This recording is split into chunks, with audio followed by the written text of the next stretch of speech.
I shouldn't have kept walking. That's the first thought that comes to me every time I remember that evening. The sky was already fading into that deep blue that only happens right after sunset, when the last orange line disappears behind the ocean and everything feels quieter than it should. The beach was almost empty by then. A couple far in the distance. Someone jogging near the boardwalk. But where I was, there was no one.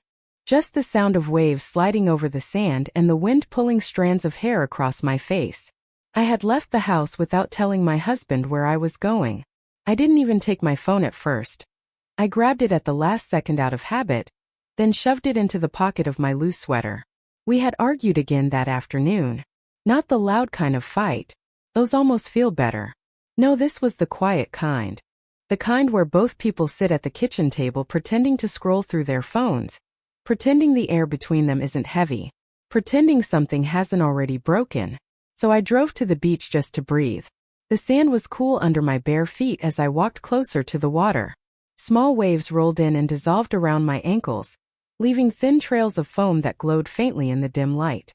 I kept walking, past the last lifeguard tower, past the area where the lights from the houses still touched the sand. Eventually the shoreline curved, and the world behind me disappeared. That's when I noticed him. At first he was just a shape moving along the edge of the water. Tall. Slow steps. Hands in his pockets. He was walking toward me. My first instinct was to glance away, the way you do when passing a stranger.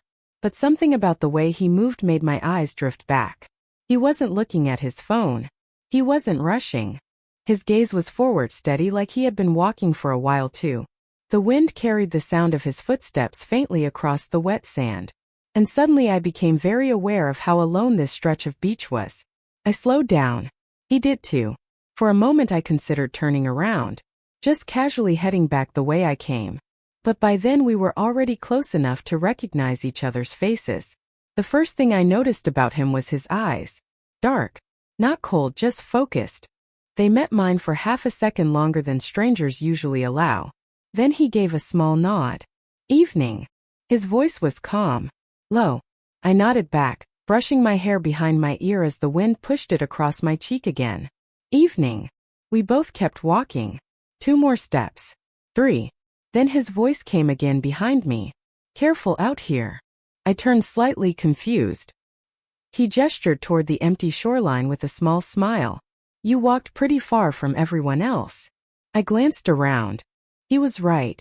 The nearest lights were far down the curve of the beach now, small and distant. The ocean stretched out like a dark sheet beside us. For some reason, instead of feeling nervous, I laughed softly. I noticed. He studied me for a moment, then tilted his head toward the water. Same reason I'm out here? Something in his tone made the question feel heavier than it sounded. The wind lifted the edge of my sweater as another wave rolled in and brushed my feet. I hesitated. Then I said something I probably shouldn't have said to a stranger, trying to get away from my thoughts. His smile changed slightly. Not bigger. Just understanding. Yeah, he said quietly. Those follow you out here too. For a moment we both just stood there, listening to the water move in the dark. Then he stepped a little closer, not enough to invade my space, but close enough that I could see the faint stubble along his jaw. Mind if I walk with you for a minute? The question was simple, but the way he looked at me when he asked it, it made the air between us feel suddenly warmer. And instead of saying no, I turned back toward the open stretch of beach and kept walking, with him beside me. At the time it felt like nothing, just 2 strangers sharing the same quiet shoreline. But looking back now, I think that was the exact moment everything started changing. For the first minute we didn't say much. Just the sound of our footsteps pressing into the damp sand, the steady rhythm of waves folding onto the shore, the wind moving between us like it was curious about the silence. He walked on my left, closer to the water. Every few seconds a wave stretched toward his shoes and then slid back again. He didn't seem to care. I kept my hands tucked into the sleeves of my sweater. There's something strange about walking beside someone you've just met. Your senses feel sharper. You notice things you normally wouldn't. The way he breathed slowly through his nose. The quiet scrape of sand under his steps. The faint scent of salt and something warm. Maybe his cologne, maybe just the ocean air clinging to him. After a while he spoke again. "So," he said, glancing toward the dark horizon, "are the thoughts winning?" I let out a small laugh. "They usually do." He nodded like that answer didn't surprise him. We walked a few more steps before he asked, "You come here often to lose arguments with your own head?" The question caught me off guard. I looked at him. "Is it that obvious?" His mouth curved slightly. "People who walk this far down the beach at night usually aren't here for the view." Another wave reached us. Cold water slipped over my feet and soaked the hem of my jeans. I shivered. Without thinking, he slowed his pace. "Sorry," he said. "Didn't mean to interrogate you." "You're not," I replied. Then I surprised myself again. Honestly, it's kind of nice talking to someone who doesn't already know everything about me. He looked at me more directly then. Not intense. Just attentive. "That bad, huh?" I shrugged, staring at the line where the black water met the darker sky. "Marriage gets quiet sometimes." The words hung between us for a moment. He didn't respond right away. Instead he bent slightly, picked up a smooth shell from the sand, and rolled it between his fingers before tossing it back toward the water. "I get that," he said finally. The way he said it didn't feel like sympathy. Felt like recognition. We kept walking. The beach stretched endlessly ahead of us, the lights of town now barely visible behind our shoulders. The wind grew stronger, pushing against my sweater. I wrapped my arms around myself for warmth. That's when I felt his eyes linger. Not on my face. Lower. Just for a second.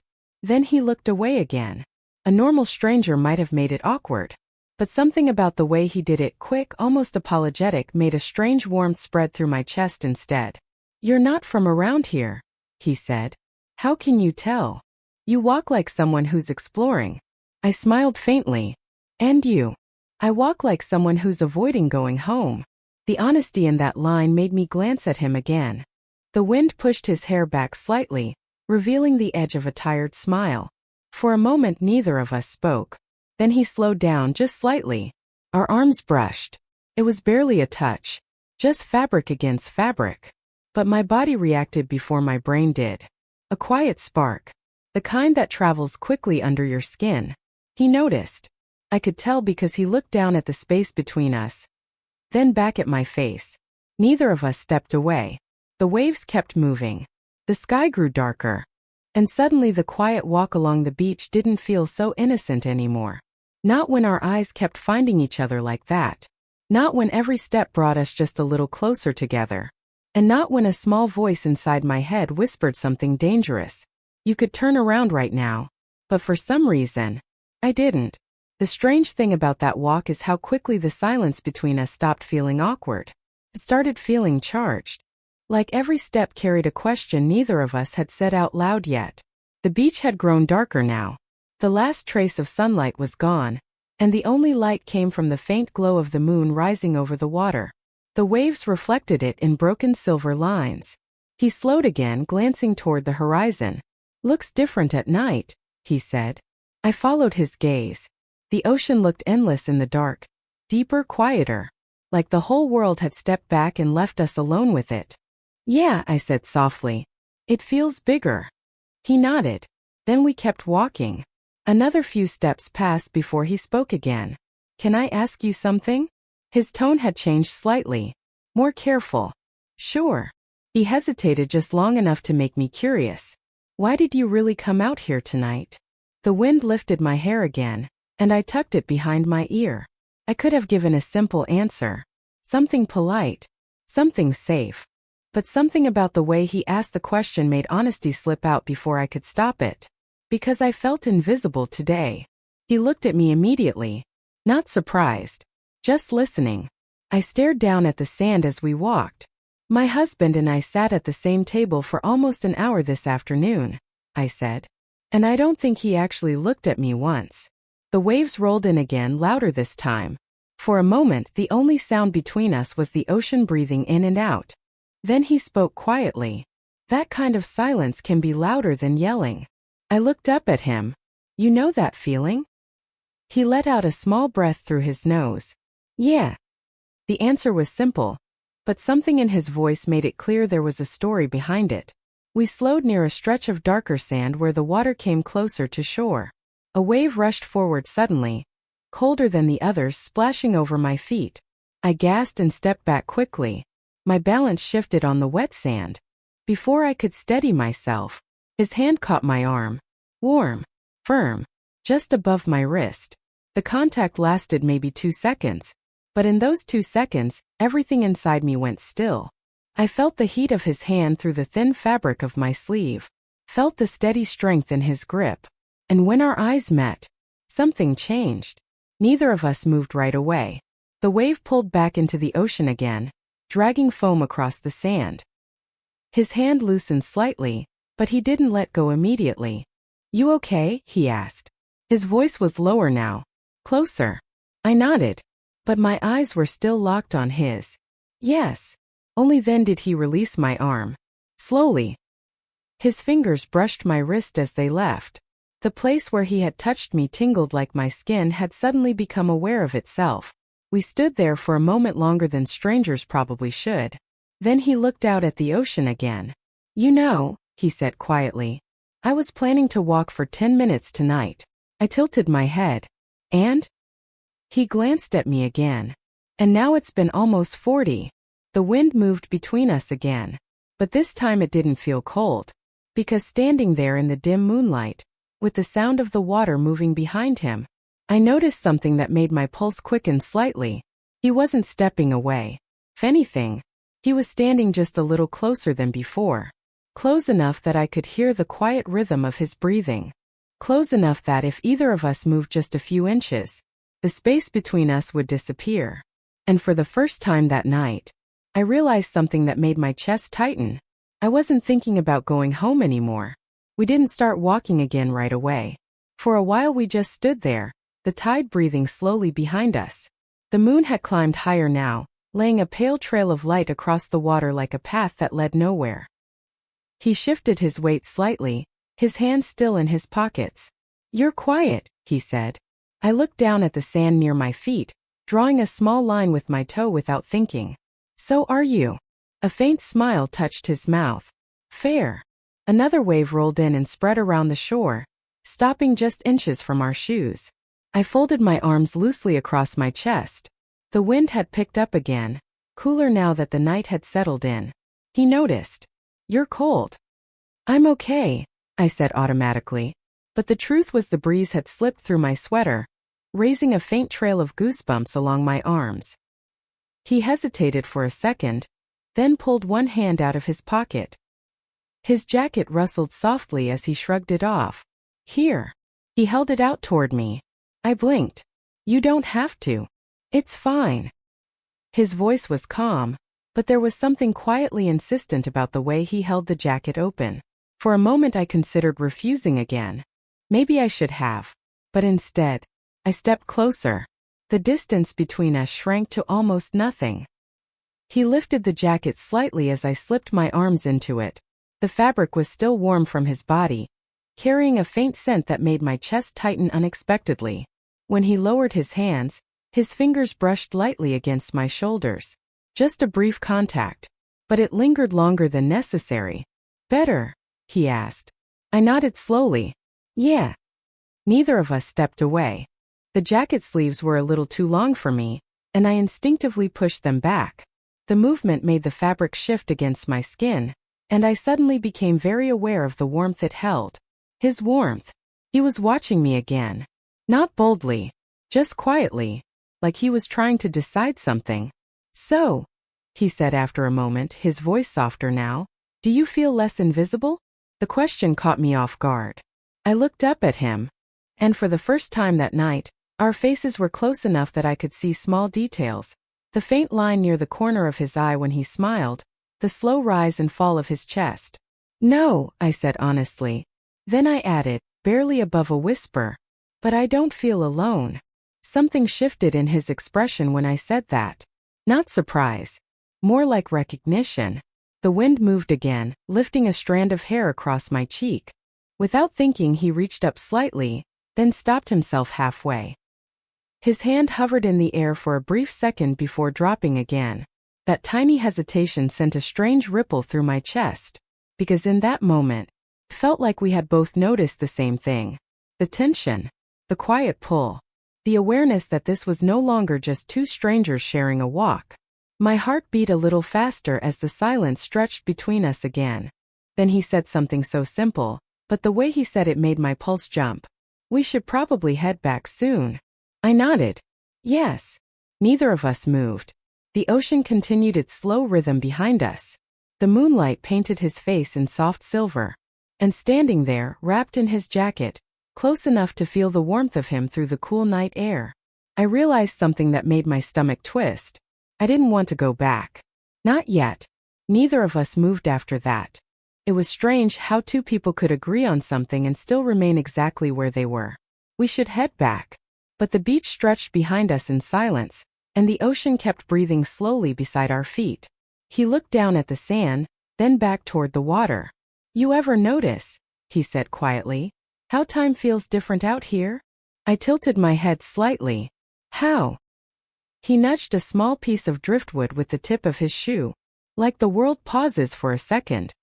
The wind moved across the surface of the ocean, breaking the moonlight into 1,000 shifting pieces. I followed the movement of the water. I think that's why people come here when something's bothering them, I said. Because it's the only place where everything slows down. He glanced at me again. Is it helping? The question sat between us for a moment. I thought about the kitchen table earlier that day. The quiet tension. The distance. The empty feeling of sitting beside someone who used to know every version of you. Then I looked at the man standing beside me. A stranger who had noticed when I was cold. A stranger whose jacket was still warm around my shoulders. More than I expected, I admitted. A faint smile appeared on his face.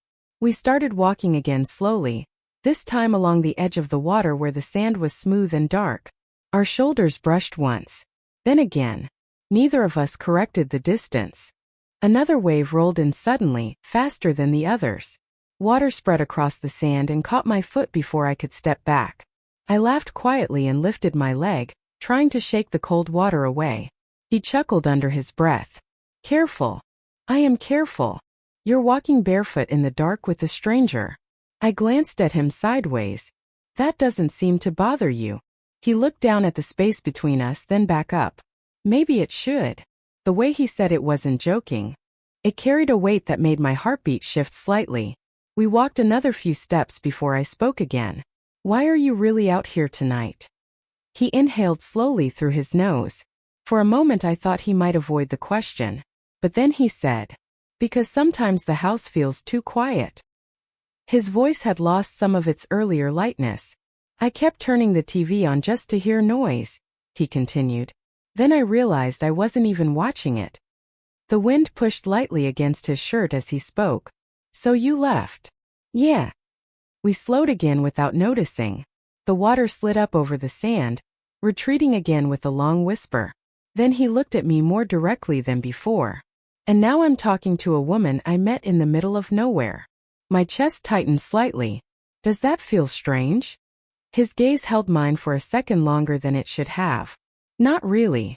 The words were simple, but the look behind them wasn't.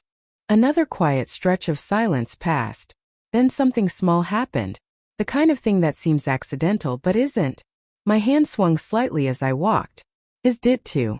And this time when our fingers brushed, neither of us pulled away. For one step, then another. The warmth of his hand lingered against mine. Our fingers touched again. Then slowly, almost carefully, they stayed there. Not fully holding.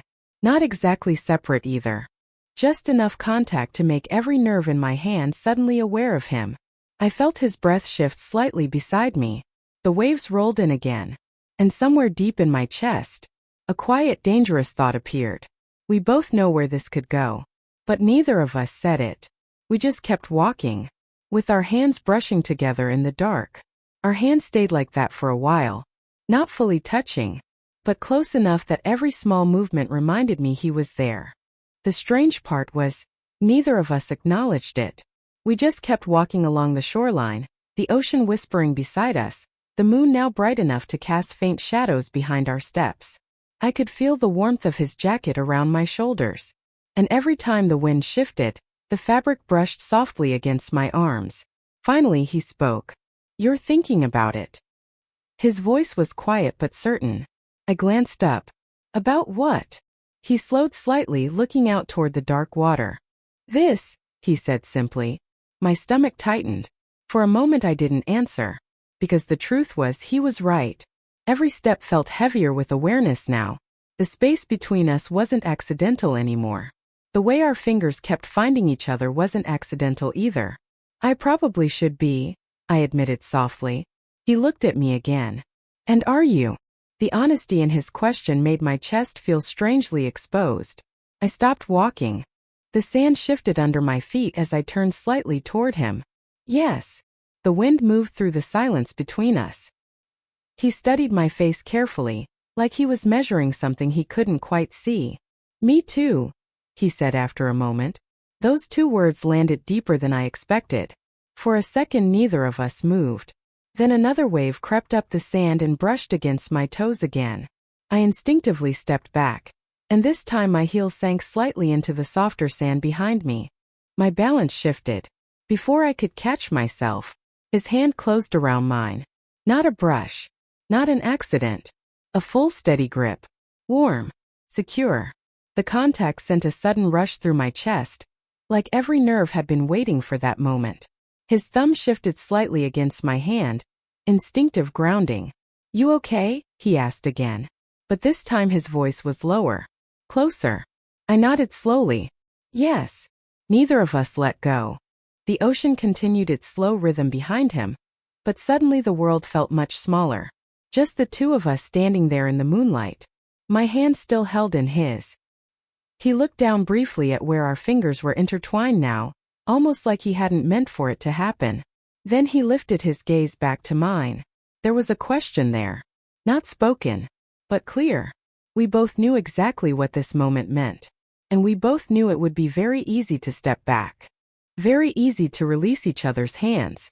Very easy to pretend this had all been nothing more than a walk. But neither of us moved. Instead, he took one slow step closer. Close enough that the warmth of his body cut through the cool night air. My breath caught slightly. I could see the rise of his chest, the small hesitation in his shoulders. Like he was giving me time to stop him. To say something. To break the moment. But the only thing I could hear was my heartbeat. And the waves. And the quiet realization forming in my chest. I didn't want this moment to end. Not yet. Not when standing this close to him made the rest of the world feel so far away. His voice dropped to almost a whisper. "Tell me if I'm crossing a line." The words hung between us. My pulse thudded softly in my ears. And instead of stepping back, I took one small step closer too. That single step changed everything. The distance between us disappeared so naturally it almost felt like gravity had done it for us. His hand was still holding mine. Not tightly. Just enough that I could feel the quiet strength in his fingers. For a second we simply stood there, close enough that I could see the reflection of the moonlight in his eyes. Neither of us spoke. The ocean moved behind him with a slow, steady rhythm. My heart was beating faster than I wanted it to. "You're shaking," he said quietly. I hadn't even noticed. Maybe it was the wind. Maybe it wasn't. "I'm fine," I whispered. He studied my face for a moment, searching for something. Hesitation, regret, permission. I wasn't sure. Then he did something small that made my breath catch. His free hand lifted slowly. Not sudden. Not rushed. Just careful. He brushed a strand of wind-blown hair away from my cheek. His fingers barely touched my skin. But the warmth of that brief contact sent a ripple through my chest. Neither of us moved after that. His hand hovered near my face for half a second longer before lowering again. "You should probably head back," he said softly. The words sounded like the right thing to say. Like the responsible thing. But his eyes hadn't moved from mine. And his hand still hadn't let go of mine. I swallowed. "Yes," I said quietly. But my feet didn't move. Neither did his. The wind carried the scent of the ocean around us again. Somewhere far down the shoreline a faint light flickered from the distant houses, reminding me how far we had wandered. How alone this stretch of beach really was. He exhaled slowly. You know, this is the part where people usually make the sensible choice. The corner of my mouth lifted slightly. And walk away? Yeah. Another pause stretched between us. I looked down briefly at our hands. Still intertwined. Still warm. Then I looked back up at him. And if they don't? His expression shifted slightly. Something deeper flickered there. Then things get complicated. The honesty in his voice made my chest tighten again. For a moment we both stood perfectly still. Then he did something that made the world feel smaller. He stepped closer. Not suddenly. Just enough that the space between us disappeared completely. The warmth of his body replaced the cool wind. My breath slowed without meaning to. His gaze dropped briefly to my lips, then returned to my eyes. The look held there for a long second, like he was giving me one last chance to step away. But I didn't. Instead, my fingers tightened slightly around his hand. A small movement. But he felt it. His jaw shifted almost imperceptibly. And when he spoke again, his voice was barely above the sound of the waves. Are you sure? My heart pounded against my ribs. Every sensible thought I had brought with me to the beach felt distant now, blurred by the quiet intensity of the moment. I should have said yes. I should have stepped back. I should have reminded myself why I came here alone in the first place. But standing there wrapped in his jacket, with the ocean moving endlessly behind us, the truth slipped out instead. I don't want to leave yet. For a moment he didn't move at all. Then slowly, very slowly, he leaned closer, and the world seemed to hold its breath. When he leaned closer, the world didn't explode the way movies make it seem. It grew quieter. The wind softened. The waves sounded farther away. Like the entire beach had stepped back to give that moment space. His face was only inches from mine now. I could feel the warmth of his breath when he exhaled slowly. Still he didn't rush. His eyes searched mine one more time. Not asking. Just making sure. And something about that quiet patience made my chest tighten more than any sudden move could have. So I closed the last inch myself. The kiss was soft at first. Not hungry. Not desperate. Just two people testing a moment they both knew they shouldn't be having. His hand shifted from mine, sliding gently to the side of my waist. The touch was careful, almost hesitant, like he was still giving me time to pull away. But I didn't. Instead I leaned into him, feeling the steady warmth of his body through the cool night air. The ocean breeze moved around us, tugging lightly at the jacket around my shoulders. His lips moved against mine again. Slower this time, deeper with unspoken emotion. Not possession. Not urgency. Something quieter. Something that felt strangely real. When we finally pulled apart, neither of us stepped back right away. Our foreheads rested lightly together. I could hear his breathing, steady but heavier now. My hands had found his arms without me noticing, fingers curled lightly into the fabric of his shirt. For a moment we just stood there.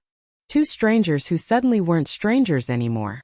The waves rolled forward again, reaching our feet before slipping back into the dark. He let out a quiet breath. That probably shouldn't have happened. I laughed softly under mine. Probably not.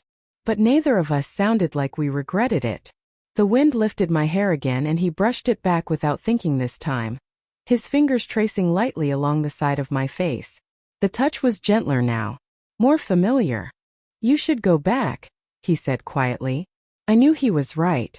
The lights from the distant houses blinked faintly along the curve of the shoreline, reminding me that the rest of the world still existed. My life still existed. My husband.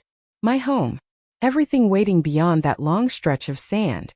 I stepped back slowly. The jacket slipped slightly from my shoulders as the distance returned between us. For a moment we just looked at each other again. Neither of us asked for names. Neither of us reached for a phone. Somehow we both understood that the moment belonged exactly where it had happened. Here, between the sound of waves and the quiet darkness of the ocean. I handed his jacket back. Our fingers brushed one last time. Then I turned and started walking toward the distant lights. I didn't look back right away. But after a few steps, I couldn't help it.